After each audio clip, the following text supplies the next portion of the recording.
Aujourd'hui est un week-end spécial, c'est ce qu'on appelle le week-end de Pentecôte. Et le week-end de Pentecôte, pour nous chrétiens, il y a toute une symbolique. Vous savez ce que représente la fête de la Pentecôte pour les chrétiens?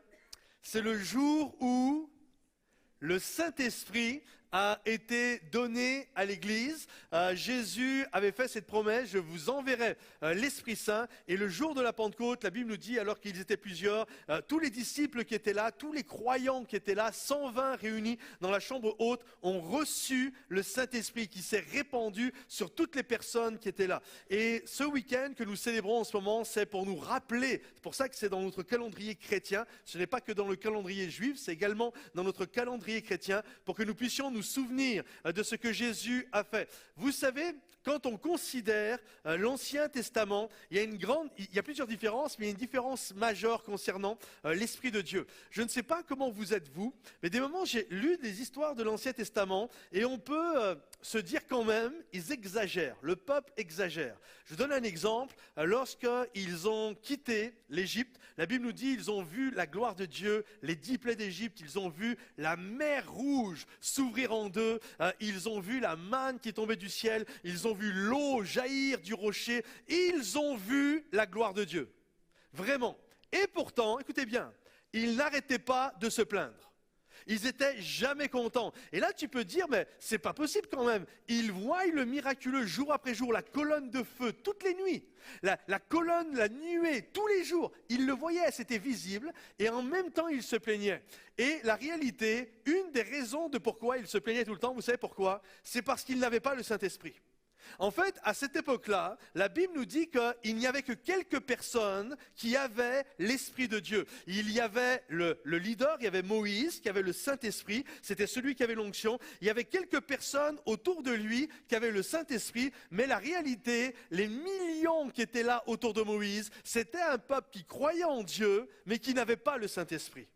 Or, quand Jésus arrive, il va bouleverser l'ordre établi, il va bouleverser les choses. Et Jésus, c'est lui qui a l'onction, c'était lui qui avait l'Esprit de Dieu. D'ailleurs, il va commencer son ministère en disant « L'Esprit de Dieu est sur moi, parce qu'il m'a oint pour annoncer une bonne nouvelle. » Mais lorsqu'il va arriver à la fin, il va dire à ses apôtres « Il vous est préférable que je m'en aille, ainsi vous pourrez recevoir l'Esprit Saint. » Et la grande différence lorsque Jésus est parti, qu'on a reçu, que les gens ont reçu le Saint-Esprit, la grande différence qu'il y a entre l'ancienne alliance et la nouvelle alliance, c'est qu'autrefois, le Saint-Esprit était donné à quelques leaders, mais aujourd'hui, la Bible nous dit, dans les derniers temps, l'Esprit de Dieu se répandra sur toute chair. Et aujourd'hui, toute personne qui est là, qui a accepté Jésus, qui a donné son cœur à Jésus, qui a demandé pardon à Jésus, qui a reçu l'Esprit de Dieu en lui, chaque personne ici, pas juste le pasteur, chacun ici, on a reçu le Saint-Esprit. Alors que tous ceux qui ont reçu le Saint-Esprit ici disent Amen et applaudissent le roi des rois. C'est ça la réalité de la Pentecôte. La réalité de la Pentecôte, c'est que ici, jouez le jeu s'il vous plaît, qui ici a donné sa vie à Jésus? Levez la main. Levez la main, tous ceux qui ont donné leur vie à Jésus. Donc c'est l'immense majorité, à 99%, vous pouvez rebaisser la main, vous avez reçu le Saint-Esprit. Tous ici, que vous soyez baptisés du Saint-Esprit ou pas, vous avez reçu le Saint-Esprit. La Bible nous dit que le jour où on donne sa vie à Jésus, nous devenons le temple du Saint-Esprit. Alors, c'est ça, c'est une beauté, c'est une puissance, c'est ça la Pentecôte. C'est ça la réalité. Autrefois, c'était le pasteur, c'était le leader, avec quelques-uns qui avaient l'onction, mais aujourd'hui, tu as l'onction. Regarde ton voisin et dis-lui, j'ai l'onction. Vas-y, dis-lui, j'ai l'onction, j'ai l'onction. L'onction aussi repose sur moi. J'ai le Saint-Esprit. Et j'aimerais voir avec vous, ce matin, un message que j'ai intitulé « Le revêtement de sa puissance ». Le revêtement de sa puissance pour que nous puissions avoir conscience que nous sommes revêtus de la puissance de Dieu et que ce revêtement est une puissance que Dieu nous accorde afin d'avoir une puissance et une efficacité pour annoncer le beau nom de Jésus-Christ. Juste pour vous remettre un petit peu dans le contexte, nous sommes une église nous sommes l'église Momentum, mais nous sommes dans notre courant doctrinal, nous sommes une église qu'on appelle, pour nous c'est important, nous sommes une église pentecôtiste. C'est-à-dire une église Pentecôte qui trouve son origine dans cette histoire du jour où le Saint-Esprit a été envoyé. Et juste pour que vous compreniez un petit peu l'histoire de l'église moderne qu'on appelle les églises pentecôtistes, parce que toutes les églises ont des noms, mais d'où ça vient cette notion d'église? Pourquoi église pentecôtiste? D'où ça vient ça? Pourquoi pas église baptiste? Pourquoi pas église méthodiste, darbiste, etc.? D'où ça vient? En fait, pendant quelques siècles en arrière, des gens recherchaient la présence de Dieu et la puissance du Saint-Esprit. Ils ne comprenaient pas tout, parce que toute la notion du baptême de l'Esprit s'était dissipée avec le temps, puis on disait que ça s'était arrêté à l'époque des apôtres. Et puis petit à petit, juste braquer la caméra sur un personnage, j'aurais pu en prendre une vingtaine, mais sur un personnage qui s'appelait Moody. Et Moody est un évangéliste qui a vécu dans les années 1800, 19e siècle, et Moody était un évangéliste qui avait vraiment un impact lorsqu'il prêchait l'évangile. Lorsqu'il prêchait l'évangile, plein de gens donnaient leur vie à Jésus. Puis un jour, Moody a désiré faire une église. Alors il a fait une église à Chicago et là il prêche et il y a un succès phénoménal. Ça devient la plus grande église des États-Unis. La plus grande église donc du coup de Chicago, plus de 4000 membres à cette église-là. Et là il prêchait et puis vraiment les cœurs étaient touchés. Puis un jour, il y a deux grands-mères qui viennent le voir. Et qui viennent le voir en lui disant, vous savez, pasteur, on prie pour vous, pour que Dieu vous donne le revêtement de la puissance d'en haut, pour que Dieu vous donne de l'onction.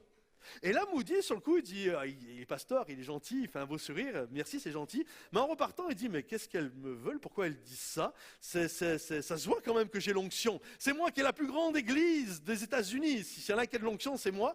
Et il est là, il commence à lutter dans son cœur, et puis vraiment, ça résonne. Et il prend ça au sérieux, en disant, en réalisant, non, il faut que je prie pour avoir ce revêtement de puissance. Puis un jour, il entend parler qu'en Angleterre, dans une petite ville qui s'appelle Keswick, il y a, sous le chapiteau, des rassemblements qu'on appelle, c'est des rassemblements où la thématique, c'est à la recherche du revêtement de la puissance d'en haut. Alors Moody prend le bateau, traverse l'Atlantique, va à Keswick avec d'autres, Charles Finney, pour ceux qui connaissent un peu l'histoire, Asa Mahan, Gordon, Torrey, etc.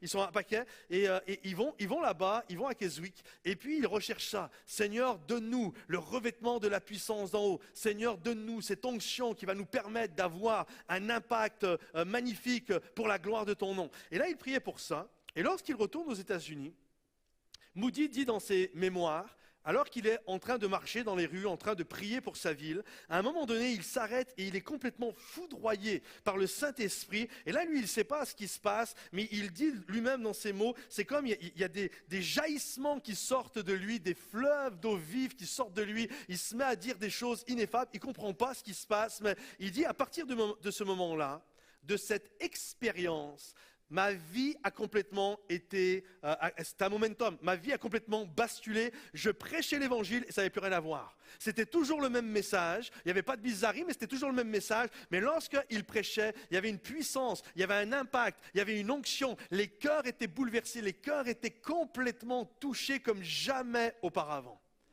Et c'est l'expérience de ce revêtement de puissance que ce matin, j'aimerais vous partager. Parce que je crois que c'est important de réaliser que nous avons besoin de ce revêtement de puissance afin que nous ne fassions pas un ministère naturel, mais un ministère surnaturel. Est-ce que vous êtes d'accord avec ça ? Je peux faire les choses de manière naturelle. Ce que je disais ce matin à toutes les équipes, on peut accueillir. Le Pôle emploi aussi accueille. On peut garder des enfants. Il y a plein d'endroits où on garde des enfants. Mais il doit y avoir une différence. Et cette différence, c'est l'Esprit de Dieu qui est sur nous. Qui fait que lorsque nous allons agir, lorsque nous allons faire, lorsque nous allons accomplir, il va y avoir cette puissance. Et on doit comprendre, afin que ça nous amène à un paradigme supérieur. C'est-à-dire que je puisse avoir une nouvelle compréhension pour faire les choses de manière différente. Vous savez ce que ça veut dire, paradigme? J'en vois, il y en a qui me regardent comme ça. Juste pour vous donner une idée de c'est quoi un paradigme. Un paradigme, ça veut dire, c'est un concept. C'est-à-dire qu'on a un concept, tous ici, je peux vous donner le micro, vous l'appelleriez peut-être différemment, mais on a tous un concept de comment l'Église doit être, comment est Dieu. On a tous nos concepts, ok? Et on a concept sur la vie de Dieu et la vie de l'Esprit, tous ici.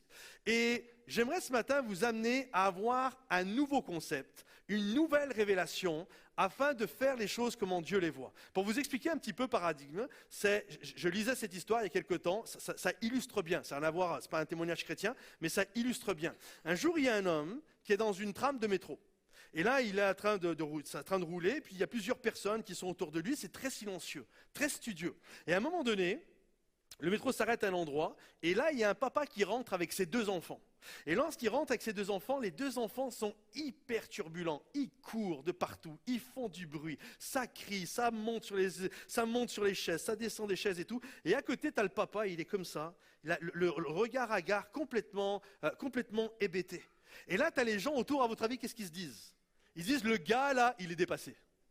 Il est complètement dépassé, c'est encore le truc là, vous savez, l'enfant roi, et on laisse faire les gamins ceux qui veulent, etc. Et tout le monde est en train de se dire ça. Dans la trame dans la rame du métro, tout le monde est en train de se dire ça. Ouais, le gars, il est dépassé, il ne sait pas tenir ses enfants, puis les enfants, c'est des mal élevés, etc., etc. Puis d'un seul coup, le monsieur dit au papa, il dit...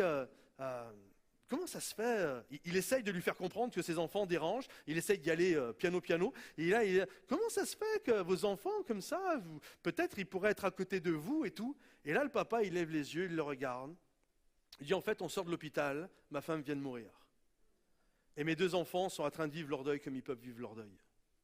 Et là, d'un seul coup, il y a eu un changement de paradigme. Vous comprenez? Tous ceux qui étaient autour, leur pensée, poum, ça a changé. C'est comme si d'un seul coup, il y avait un élément, on ne l'avait pas, mais grâce à ce nouveau élément, on peut juger ce qui se passe. Vous comprenez? Et bien souvent dans notre vie, on est dans un paradigme et on ne peut rien comprendre du tout. Et d'un seul coup, il y a quelque chose qui prend place et ça nous étire, ça nous amène dans un nouveau concept, ça nous amène à avoir une nouvelle compréhension qui va nous amener à avoir l'impact que le Seigneur désire. Alors ce matin, j'aimerais vous amener à un nouveau paradigme sur c'est quoi et comment peut-on vivre le revêtement de la puissance d'en haut. J'aimerais vraiment vous encourager à ce niveau-là. Et on va regarder différentes choses et j'aimerais commencer par le texte fondateur de ce revêtement de puissance. Regardez ce qu'il est dit, c'est Jésus qui parle. Vous recevrez une puissance, le Saint-Esprit survenant sur vous, et vous serez mes témoins à Jérusalem, dans la Judée, dans la Samarie et jusqu'aux extrémités de la terre. Le jour de la Pentecôte, ils étaient tous ensemble dans le même lieu. Tout à coup, il vint du ciel un bruit comme celui d'un vent impétueux, et il remplit toute la maison où ils étaient assis. Des langues, semblables à des langues de feu, leur apparurent, séparées les unes des autres, et se posèrent sur chacun d'eux. Et ils furent tous remplis du Saint-Esprit et se mirent à parler en d'autres langues selon que l'Esprit leur donnait de s'exprimer. Le jour de la Pentecôte, Jésus va leur dire ceci quelques jours avant. Attendez, ne partez pas tout de suite, ne commencez pas à faire un ministère naturel, mais attendez. Il y a un moment, vous allez vous rejoindre, vous allez être dans cette chambre haute, et à un moment donné, alors que vous allez être là, que vous allez persévérer, l'Esprit de Dieu va venir. Et le mot baptême de l'Esprit, le mot baptême, en grec, c'est le mot baptizo. Et le mot baptizo, ça veut dire littéralement immersion, plongée. Okay? C'était un mot qui était souvent utilisé par ceux qui faisaient, par exemple, la vaisselle.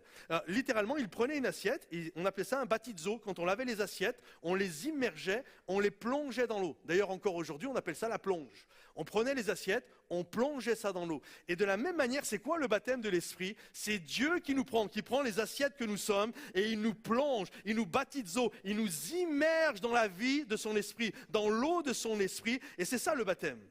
Et lorsque, c'est différent de j'ai le Saint-Esprit, c'est pas juste j'ai le Saint-Esprit, je suis immergé, je suis baptizo, je suis plongé dans la rivière de Dieu afin de recevoir ce revêtement qui va me permettre d'avoir un impact pour le roi des rois. Alors comment les éléments pour le vivre et les éléments pour le garder?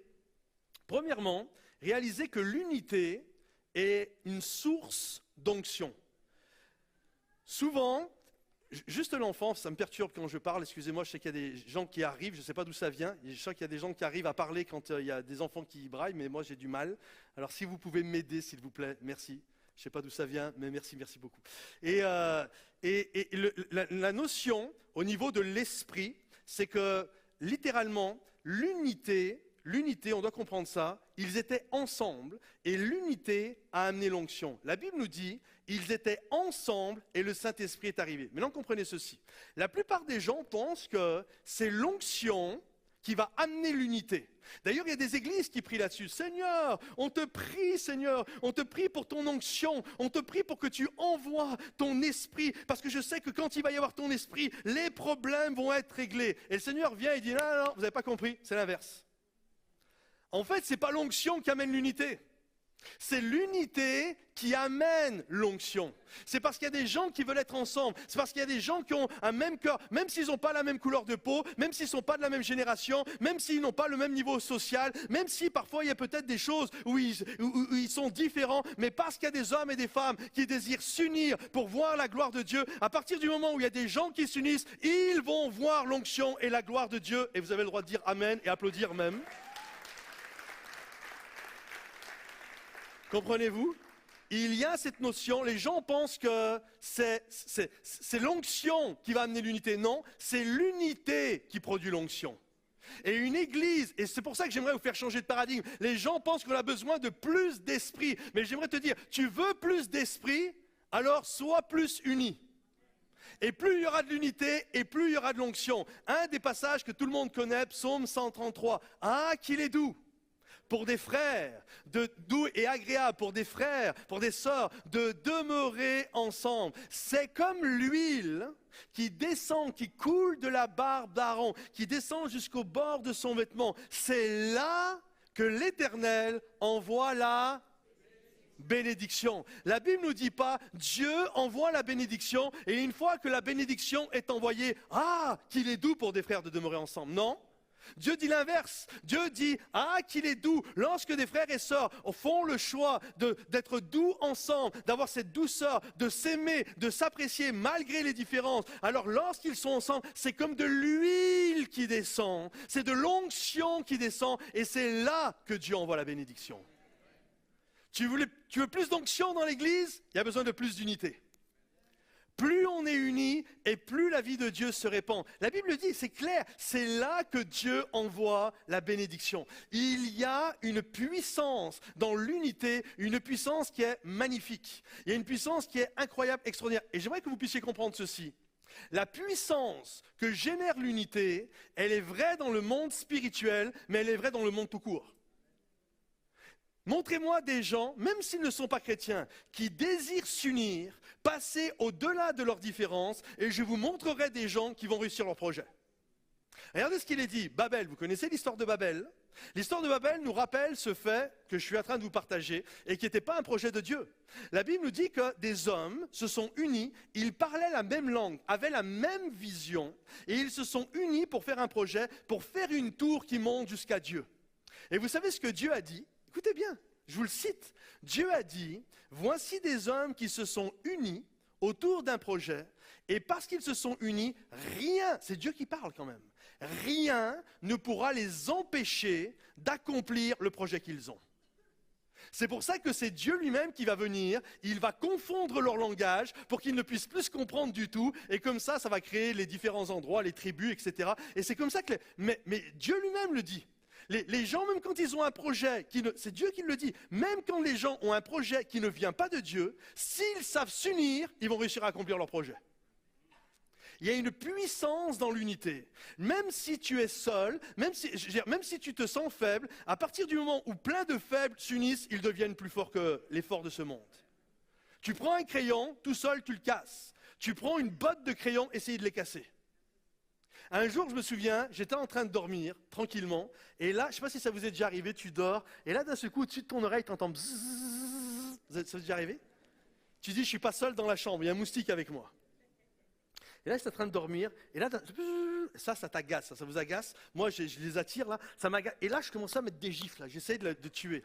Il y en a qui se sont déjà mis des gifles en dormant, comme ça, pour essayer de tuer les moustiques, je vois les têtes qui font comme ça. Et là, j'arrive pas. Et au bout de 15 baffes que je me suis dit, je vais peut-être arrêter les dégâts. Et je vais allumer la lumière et je vais m'occuper de lui.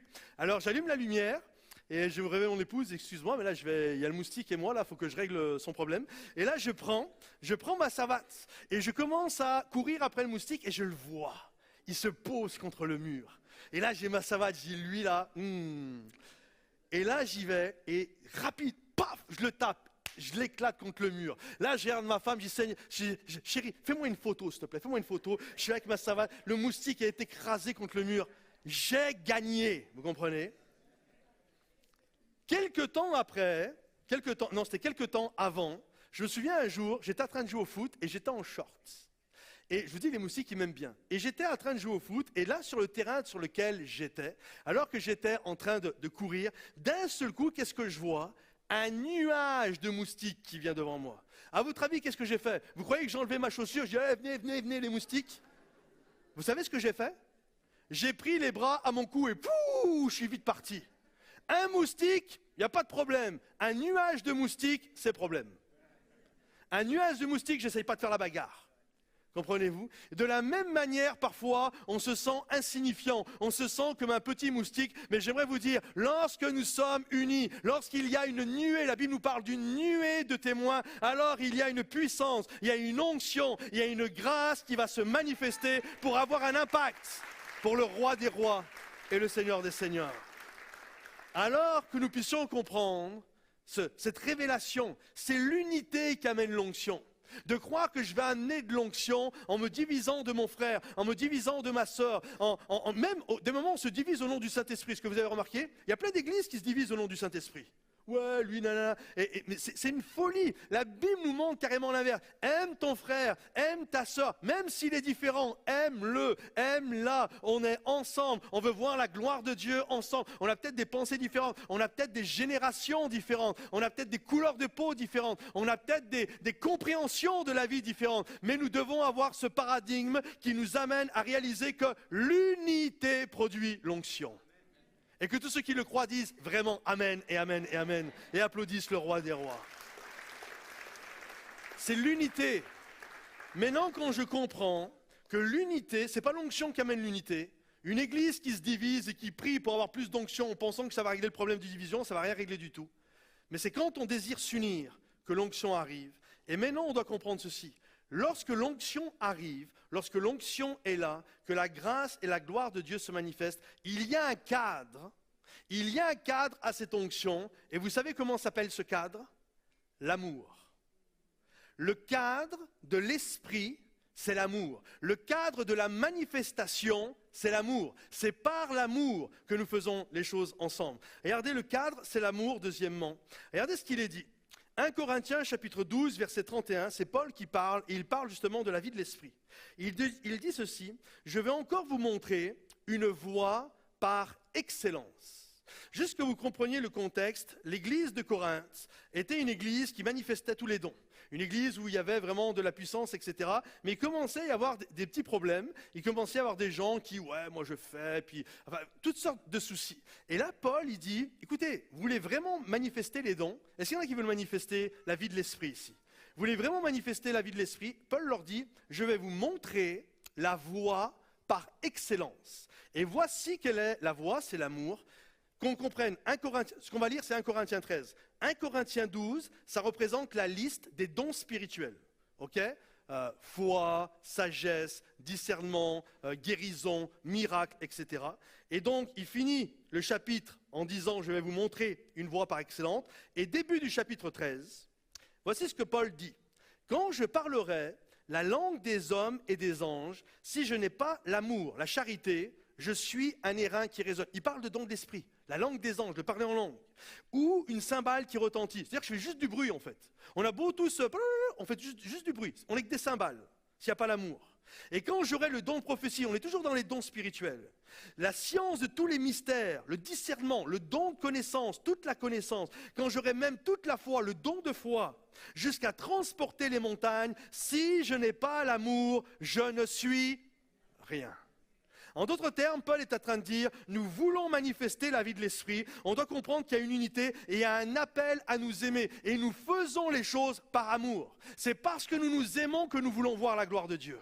C'est pas pour me faire un nom, je ne veux pas manifester la vie de Dieu, les dons de l'esprit pour que je me fasse un nom et que je monte ma propre petite entreprise de, vous avez eu un peu ministère, Patrice Martorano, il est puissant, ceci, cela. Non, c'est par amour que nous faisons les choses. Comprenez ceci, 1 Corinthiens 12, c'est les dons de l'esprit. La liste des dons de l'esprit. 1 Corinthiens 13, c'est l'amour. Comment aimer?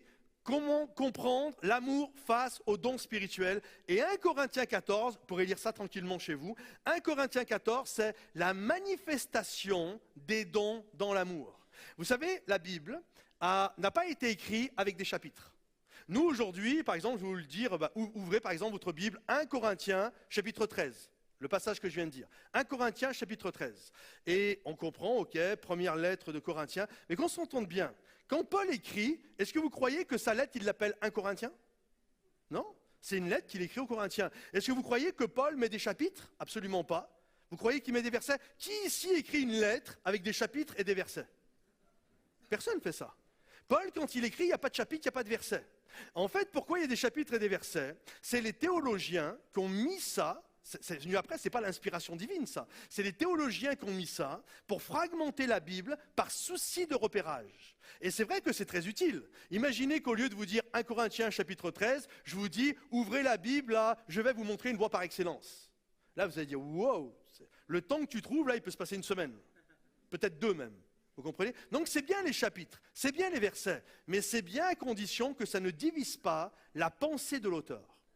Comprenez-vous? Et quand on pense à 1 Corinthiens 13, c'est marrant de voir que ce chapitre-là est souvent utilisé pour les mariages, ou les enterrements, ou toutes sortes d'amour sentimental entre un homme et une femme. J'aimerais vous dire, puis il n'y a pas de mal à faire ça, hein. Prenez-le, mettez-le sur vos faire-part, si l'amour, je n'ai rien, etc. C'est super beau, mais j'aimerais juste vous remettre dans le contexte de la pensée de l'auteur. La pensée de l'auteur, on ne nous parle pas d'une relation entre un homme et une femme. La pensée de l'auteur, c'est « voici comment vous devez aimer dans la vie de l'esprit ». Si je parle la langue des anges, si je n'ai pas l'amour, je suis une cymbale qui retentit. Je peux avoir le don de connaissance, je peux avoir le don de foi, jusqu'à transporter les montagnes. Si je n'ai pas l'amour, je ne suis rien. Comprenez-vous? Donc il y a cette notion de dire, je veux manifester la vie de l'esprit, mais la vie de l'esprit, je ne dois pas la manifester pour amener querelle, pour amener des disputes entre nous. Je dois la manifester dans le cadre de l'amour, parce que c'est ce que Dieu veut, c'est ce que Paul nous transmet et nous enseigne. C'est dans l'amour, et c'est parce que nous aimons que nous voulons manifester la vie de Dieu. Vous savez, un jour, j'ai discuté avec quelqu'un qui me dit, oh, les dons de l'esprit, ça n'existe plus. Ça ne sert à rien, après les réunions, de prier pour les malades, de faire ceci, de faire cela. Non, tout ça, ça s'est arrêté. Il me dit ça. Tout ça, ça s'est arrêté avec les apôtres. J'aimerais vous dire, l'Esprit de Dieu est toujours en mouvement. Et vous savez pourquoi on veut les manifester? Parce que nous aimons les gens. Quand je prie pour un malade, je ne veux pas prier pour un malade et amener la guérison sur sa vie pour dire que les gens puissent dire « Oh, Patrice Martorano, quelle puissance! Oh !» Non! On s'en fiche de ça. Nous, on n'est que des instruments. On s'en fiche de mon nom, du nom d'un tel, etc. Pourquoi nous prions pour les gens? Parce que quand nous voyons un malade, nous l'aimons, nous prions et on prie, Seigneur, je veux l'aimer. Et parce que je l'aime tellement que je veux le voir guéri. Donc la manifestation des dons, c'est la manifestation de notre amour. Parce que nous aimons les gens, nous voulons qu'ils soient guéris. Parce que nous les aimons, nous voulons qu'ils soient délivrés. Nous voulons qu'ils soient restaurés. Nous voulons qu'ils vivent le miraculeux. Nous voulons voir la gloire de Dieu parce que nous les aimons. Ce n'est pas une histoire de vouloir être bizarre. Ce n'est pas une histoire de vouloir se faire un nom. Quand on pense comme ça, c'est que déjà il y a quelque chose qui est tordu dans notre tête. Non, on repasse. La base, c'est l'amour. Et parce que j'aime, je veux voir les gens guéris. Comprenez-vous? Le cadre de la manifestation de l'esprit, c'est l'amour. Parce que j'aime les gens, je veux qu'ils soient restaurés, équipés, replacés dans le cœur de Christ et que la grâce de Dieu se manifeste dans leur vie et que tous ceux qui croient en l'amour de Jésus disent Amen et applaudissent le roi des rois. La puissance de l'amour. Donc je dois comprendre que l'unité, ce n'est pas l'onction qui amène l'unité, mais c'est lorsqu'on désire s'unir. Lorsque 2 ou 3 s'unissent, Dieu est là. L'unité amène l'onction. La douceur d'être entre frères amène la bénédiction. Et cette bénédiction amène cette puissance où on va prier pour les gens et où il va y avoir des belles choses qui vont prendre place. Mais ce n'est pas pour me faire un nom à moi, ce n'est pas pour faire peur aux gens, ce n'est pas pour dire t'as vu un peu ceci. Non, mais je le fais parce que je les aime. Et c'est l'amour qui me presse, c'est l'amour qui me pousse à voir la gloire et la miséricorde et la grâce de Dieu dans la vie de ceux qui sont autour de nous. C'est par amour que nous voulons les dons et non pas pour se faire un nom. Et troisièmement, je finirai avec ça, je vais demander aux musiciens de revenir. Nous sommes appelés à avoir un ministère, un service, chacun ici, avec une puissance qui est surnaturelle. Comprenez ceci, Jésus n'a pas commencé son ministère public sans ce revêtement de puissance. Juste pour que vous puissiez comprendre ce que Jésus a fait, la Bible nous dit qu'à l'âge de 30 ans, Jésus a été se faire baptiser, baptizo, immergé, plongé dans la rivière du Jourdain. Et lorsque Jean-Baptiste l'a vu, vous connaissez ce passage, voici l'agneau de Dieu qui ôte le péché du monde. Et Jésus s'est fait baptiser. Et lorsque Jésus s'est fait baptiser, il n'a pas commencé son ministère public de suite. La Bible nous dit qu'il a été conduit par l'Esprit dans le désert. Et vous pourrez lire ça tranquillement chez vous. Je vous invite à le lire tout à l'heure. Luc chapitre 4. La Bible nous dit que Jésus est rentré dans le désert rempli du Saint-Esprit. Il est rentré dans le désert rempli du Saint-Esprit. Et là, dans ce désert, il va rester 40 jours. Et pendant ces 40 jours, on le sait qu'à un moment donné, le diable va venir pour le tenter. Il va faire face à 3 tentations majeures. Il va remporter cette victoire. Et la Bible nous dit, vous pourrez lire ça. Lorsqu'il est sorti du désert, la Bible nous dit, et Jésus sortit du désert, littéralement couvert, littéralement revêtu de la puissance du Saint-Esprit. Vous comprenez? Il est rentré dans le désert rempli, mais il est ressorti revêtu. Ce n'est pas la même chose. Quand on accepte Jésus dans notre vie, nous avons le Saint-Esprit. On peut prier pour qu'il nous remplisse de sa vie. Mais le revêtement de la puissance d'en haut, c'est encore quelque chose d'autre. Je prie, Seigneur, baptise-moi, immerge-moi, plonge-moi, afin que je puisse avoir, pas juste en moi, mais littéralement autour de moi, revêtu, qui me revêt entièrement la puissance de ton esprit. Non seulement Jésus n'a pas commencé son ministère public avant ce revêtement de puissance, mais Jésus lui-même a conseillé à l'Église d'attendre ce revêtement avant de commencer à prêcher l'Évangile. Comprenez-vous? De la même manière que Jésus a attendu, avant de commencer son ministère public, d'avoir ce revêtement, de la même manière, si tu peux remettre la diapo, l'Église n'a pas commencé son ministère avant ce revêtement de puissance. Et regardez, Jésus va dire ceci, vous recevrez une puissance. Moi j'imagine Pierre était dans les starting blocks, tout le monde là. Allez, on y va, on va prêcher l'évangile, on va dire que tu es ressuscité. Tous! Vous imaginez la nouvelle, Jésus est ressuscité. Tu as envie de le dire au monde entier. Et Jésus leur dit stop, ne dites rien, c'est pas le moment. Ah bon? Comment ça, c'est pas le moment? Non, non, vous recevrez une puissance, mais tant que tu la reçois pas, tu n'y vas pas. Vous recevrez une puissance, le Saint-Esprit survenant sur vous, et vous serez mes témoins. Ok, on fait quoi là? Allez dans la chambre haute et priez. Unissez-vous, que l'unité amène l'onction. Ils vont dans la chambre haute et les 120 persévéraient dans la prière. Ils priaient, ils étaient ensemble. Et parfois, certainement, ils ne devaient pas être d'accord. Peut-être des moments, il y en a qui devaient dire « Ah, j'en ai marre », l'autre devait l'encourager, etc. Mais ils ont persévéré dans la prière. Et le jour de la Pentecôte, le Saint-Esprit souffla. Il vint comme un vent impétueux. Et ils les remplirent tous de sa présence. Il les remplit et les baptisèrent, les immergèrent dans la présence de Dieu. Et c'est qu'à partir de ce moment-là qu'ils ont commencé à descendre et aller voir les gens qui étaient autour d'eux et de dire « Jésus est ressuscité ». Pierre s'est mis à prêcher. Et vous savez quel est le fruit du baptême de l'Esprit? Quel est le fruit de cette expérience-là? C'est 3000 âmes sauvées. Certainement que Pierre, s'il avait été tout seul, aurait fait un ministère très naturel. Il aurait peut-être réussi à amener 5-6 personnes à Jésus.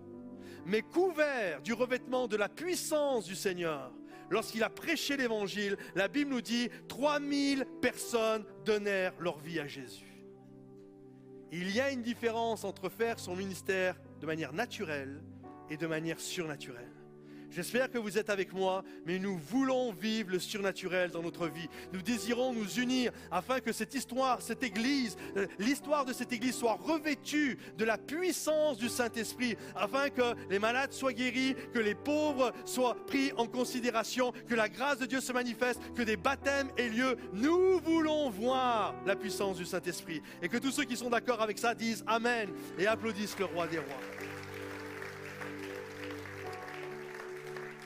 Maintenant, j'aimerais finir juste en vous disant ceci, en vous souhaitant un joyeux anniversaire.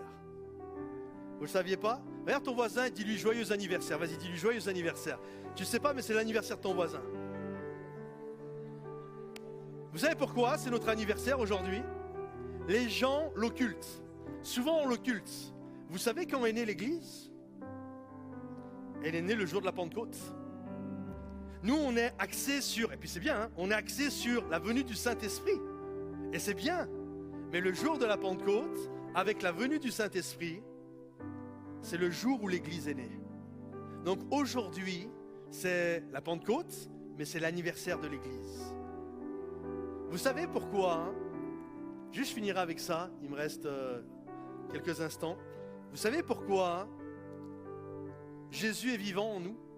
Est-ce que vous vous êtes posé la question? Pourquoi Jésus est vivant en vous et pas vivant dans d'autres personnes? C'est vrai. Comment ça se fait? C'est grâce au Saint-Esprit qui rend Jésus vivant en nous.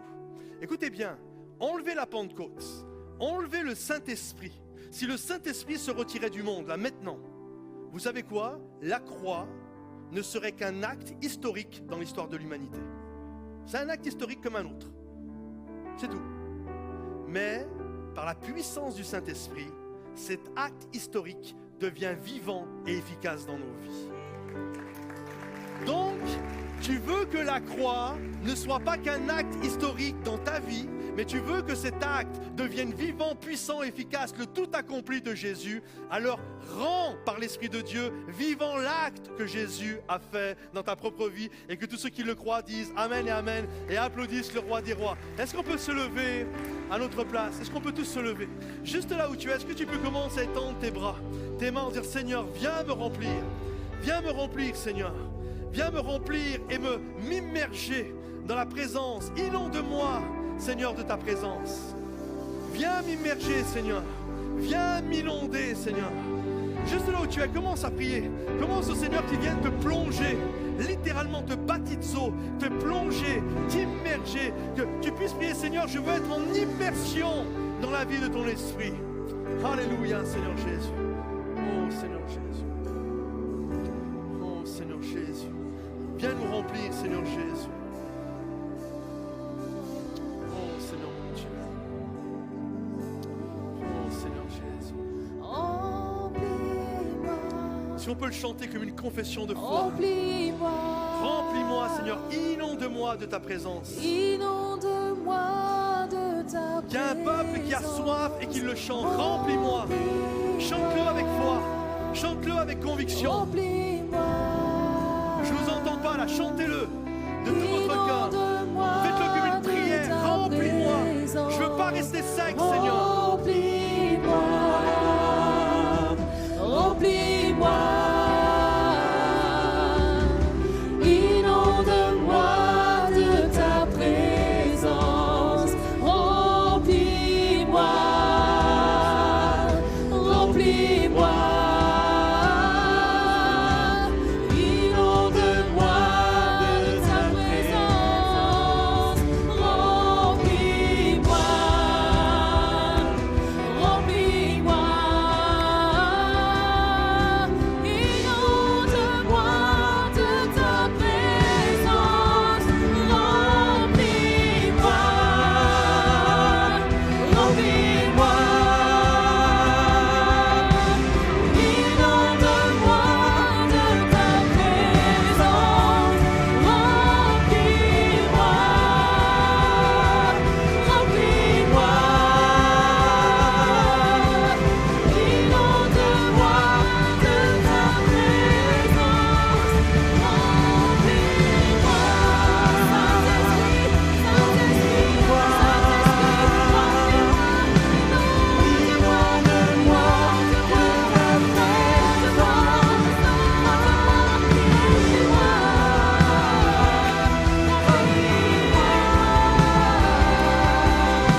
as besoin d'être rempli, d'être immergé de la vie de Jésus dans ta propre vie, juste là où tu es, je t'invite à lever la main à ta place. Lève la main à ta place. Et je vais inviter homme avec homme, femme avec femme, à part si c'est votre épouse ou votre mari. J'invite chaque gars à poser la main sur le gars qui a levé la main. Et chaque femme à poser leur main sur une femme à côté de vous qui a levé sa main. Et j'aimerais qu'on puisse commencer à prier. Commence à prier là où tu es. Dire Seigneur, viens le remplir. Viens la remplir. Commence à prier les uns pour les autres. Commencez à prier les uns pour les autres. Commencez à dire Seigneur, remplis-le, remplis-la. Que ta puissance se manifeste dans sa vie. Viens la rafraîchir. Elle est peut-être venue, ou il est peut-être venu ce matin, comme une terre aride, comme une terre desséchée, Seigneur mon Dieu. Mais je prie que tu l'imbibes de ta présence, que tu l'imbibes de ton onction, de la vie d'en haut. Remplis-les, Seigneur mon Dieu. Inonde-nous de ta présence. Remplis-nous, Seigneur. Ouvre les écluses des cieux, Seigneur. Et que ton onction, ta présence, Seigneur, se manifeste, notre Dieu.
Amen et Amen.